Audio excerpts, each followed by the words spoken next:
The sound of hammering echoed through the empty farmhouse as Daniel Miller worked alone. Dust floated in the sunlight, streaming through the cracked windows, catching in the air like tiny ghosts of the past. This house had stood for more than a century, the place where his parents had lived, loved, and eventually died. Daniel had decided to renovate it, hoping to preserve what little remained of his family's history. He was removing the kitchen floorboards when his crowbar struck something solid. The hollow thud was wrong, not wood, not dirt. Brushing aside the splinters, Daniel uncovered a rectangular outline carved into the old foundation. In the center, an iron latch sealed a heavy wooden hatch. He frowned, running his fingers over the cold metal. The latch was old, the kind made before modern locks existed, thick, rusted, and stubborn. He tried to lift it, but it wouldn't move. He fetched a wrench, then a screwdriver, but the metal refused to yield. Hours passed, and frustration mixed with curiosity. At one point, Daniel almost gave up. He thought of simply pouring concrete over it and forgetting it ever existed. But something about the latch haunted him. His parents had lived their entire lives here, and he had never once noticed this hatch. If they had sealed something beneath the kitchen, it had to mean something. He wiped the sweat from his brow, went out to the barn, and rummaged through the old tools his father had kept. There, hanging on a nail, was an antique pry bar coated in dust. It was heavy in his hands, solid iron, built to last. He returned to the kitchen, positioned it beneath the latch, and pushed down with all his strength. The metal groaned, then snapped. A sudden hiss of stale air escaped through the crack as the latch gave way. Daniel hesitated, the weight of history pressing on him.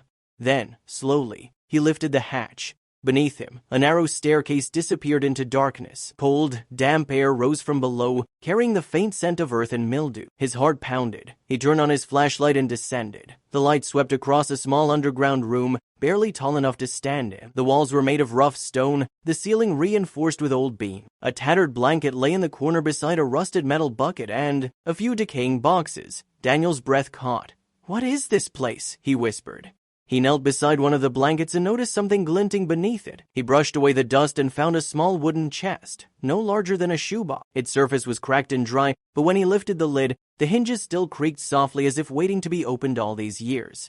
Inside was a bundle of papers tied with a faded ribbon. Daniel unfolded one carefully. The handwriting was delicate, almost childlike. At the top of the first page it read, "Diary of Hannah, 1943. Daniel's hands trembled as he turned the fragile page. The words were written in pencil, each line faded but still legible. "It is cold today. I can hear them outside again. The woman brings bread when she can. I must stay quiet."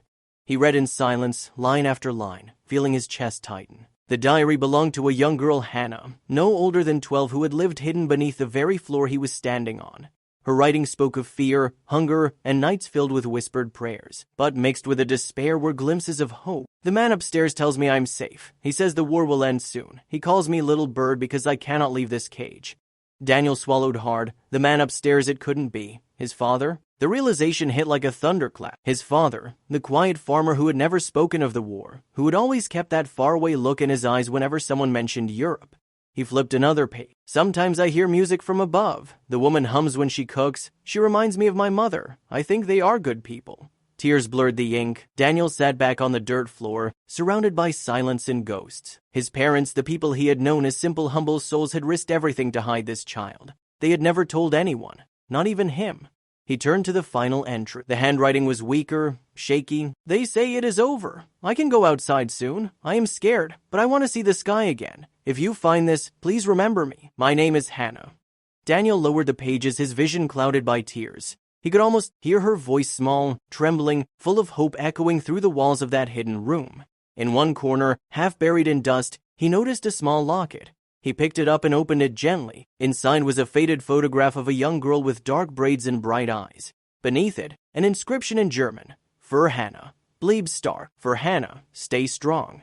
He pressed the locket to his chest and let out a breath that turned into a sob. His parents had never spoken of heroism. They never sought recognition or medal. But here, beneath their kitchen, lay the truth of who they were. Quiet heroes who had chosen compassion over safety, humanity over fear. Daniel climbed back up the stairs slowly, the diary pressed to his heart.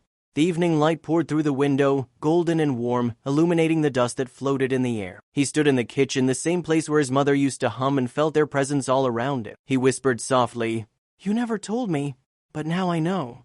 Outside, the wind rustled through the old trees, carrying with it the faint echoes of a song, one that had once comforted a frightened little girl hiding beneath the floor. And for the first time in decades, Daniel cried not from grief, but from pride. He had found not just a secret, he had found the soul of his family.